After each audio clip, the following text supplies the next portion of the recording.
447 పోస్టులతో విడుదల చేశారు. కానీ రాష్ట్ర వ్యాప్తంగా ఈ పరీక్ష రాస్తున్న 4 లక్షల మంది టెట్ క్వాలిఫైడ్ అభ్యర్థులు ఎవరూ కూడా సంతృప్తికరంగా లేరు. మానసికంగా చాలా ఆందోళన ఎదుర్కొంటున్నారు, మానసిక అశాంతిని ఎదుర్కొంటున్నారు. దానికి 3-4 ప్రధానమైన అంశాలు ఉన్నాయి. మొదటిది, ఈ సమయం 45 రోజులు మాత్రమే ఇచ్చారు. దానికి కూడా డిఎస్సికి ఉన్నటువంటి సిలబస్ కి ఈ సమయంలో పుస్తకాలు అటు నుంచి ఇటు తిరిగేయడానికి కూడా సమయం సరిపోదు. దీన్ని 90 రోజులకు పెంచాలని అభ్యర్థులందరూ ఏకగ్రీవంగా కోరుతున్నారు.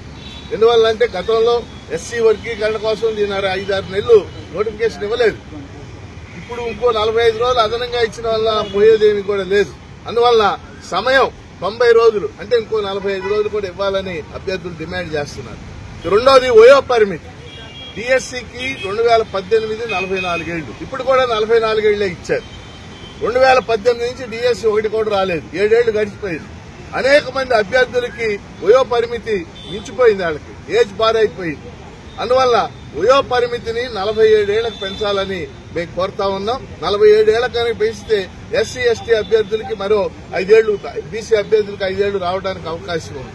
చాలా మంది అభ్యర్థులు ఆ వయో పరిమితి దాటిపోయి టెట్ క్వాలిఫై అయినప్పటికీ ఈ పరీక్ష రాయలేనటువంటి పరిస్థితి ఏర్పడింది. మూడోది, ఈ పరీక్ష ఆన్లైన్ లో జరుగుతుంది. దాదాపు 4 రోజులు జరుగుతుంది. అంటే 30-40 సెషన్స్ లో జరుగుతుంది. ఒక రోజు వచ్చిన క్వశ్చన్ పేపర్ ఇంకో రోజు రాదు. ఒక రోజు కష్టంగా ఉంటుంది, ఒక రోజు తేలిగ్గా ఉంటుంది. నార్మలైజేషన్ చేస్తామని చెప్పారు, కానీ అది కూడా సంతృప్తికరంగా ఉండదు. అందువల్ల జిల్లాకో ప్రశ్నాపత్రం, తెలంగాణలో రేవంత్ రెడ్డి గవర్నమెంట్ జిల్లాకో ప్రశ్నాపత్రం ఇచ్చింది.